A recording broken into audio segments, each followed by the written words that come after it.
ഇത്രയും കാര്യങ്ങൾ ഉള്ള ഹബക്കൂക്ക്, ഇത്ര ആടുമാടുകളും മുന്തിരിത്തോട്ടവും അതിൻ്റെ ചക്കും അല്ലെങ്കിൽ ഗോശാലകളും അത്രയും പാല് തരുവാൻ അല്ലെങ്കിൽ അത്രയും വരുമാനം തരുവാൻ കഴിയും. ഇതിലൊന്നും വരണ്ടു പോയെന്ന് സാത്താൻ ഇതിനെയൊക്കെ എന്ത് ചെയ്തു?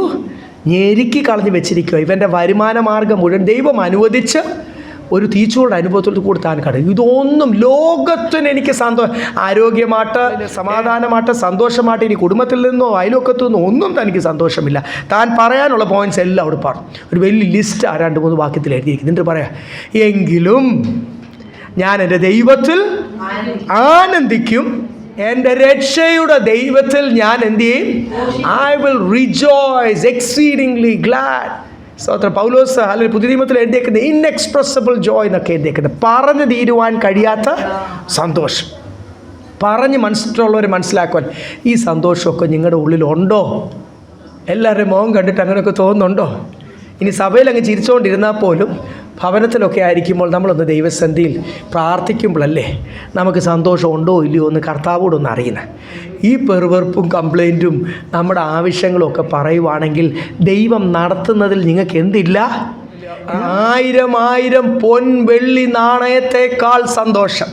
ഇവിടെ പറയുന്നു ധാന്യവും വീഞ്ഞും ഭയങ്കര ഒരു സീസണിൽ എന്ത് ചെയ്യും? ഇതങ്ങ് അതിൻ്റെ മെയിൻ സീസണിൽ എൻ്റെ ബിസിനസ് അല്ലെങ്കിൽ എൻ്റെ വരുമാനം അതിൻ്റെ പീക്കിൽ നിൽക്കുന്നതിനേക്കാൾ സന്തോഷം.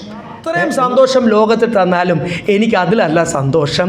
അതിലും സന്തോഷം ദൈവമേ അങ്ങ് എൻ്റെ ഹൃദയത്തിൽ തന്നിരിക്കുന്നു.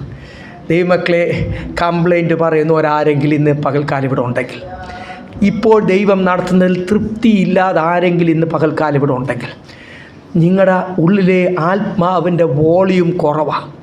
ആത്മാവിൻ്റെ അംശം, ആത്മാവിൻ്റെ അളവ് നിങ്ങളുടെ ഉള്ളിൽ കുറവായി പോകുന്നതുകൊണ്ട് മാത്രമാണ് നിങ്ങൾ ആത്മാവിൽ വീക്കായി പോകുന്നത്. You are drained in the spirit. അതുകൊണ്ടാണ് നിങ്ങൾക്ക് ഈ പരാതി വരുന്നത്.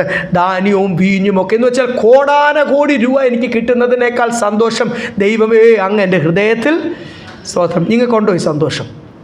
പഴയ നിയമ ഭക്തരാണ് ഇത് പറയുന്നത്. ഹബക്കൂക്കും പുതിയ നിയമത്തിലേക്ക് വന്നാൽ പത്മോസിൽ കിടക്കുന്ന യോഹന്നാന് സ്വർഗീയ സന്തോഷമാണ്.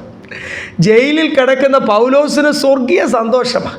ഇന്ന് പകൽക്കാലം കൊച്ചിയിലെ സഭയെ പ്രബോധിപ്പിക്കുക പൗലോസ്, സന്തോഷിപ്പീൻ, പിന്നെയും ഞാൻ നിങ്ങളോട് പറയുന്നു. നിങ്ങളുടെ ആരുടെയും കൈ ചങ്ങലയുടെ ഹാൻഡ് കഫ് കിടന്നിട്ട് അളിഞ്ഞിട്ടുണ്ടോ? അളിഞ്ഞാണോ ഇപ്പോൾ ഇരിക്കുന്നത്? ആ വെയിറ്റും ചുമ്മിക്കൊണ്ടാണോ നടക്കുന്നത്? നിങ്ങൾക്ക് ടോയ്ലറ്റിൽ പോകാം, കുളിക്കാം, നിങ്ങൾക്ക് നടക്കാം. You are free, you are not a bond man. ഇവിടെ കെട്ടിയിട്ടിരിക്കുക, ബന്ധനത്തിലാണ്. സ്തോത്രം. പൗലോസിന് സന്തോഷിക്കുന്നതിൻ്റെ കാരണം തൻ്റെ ഉള്ളിലുള്ള പരിശുദ്ധാത്മാവിൻ്റെ അളവ്.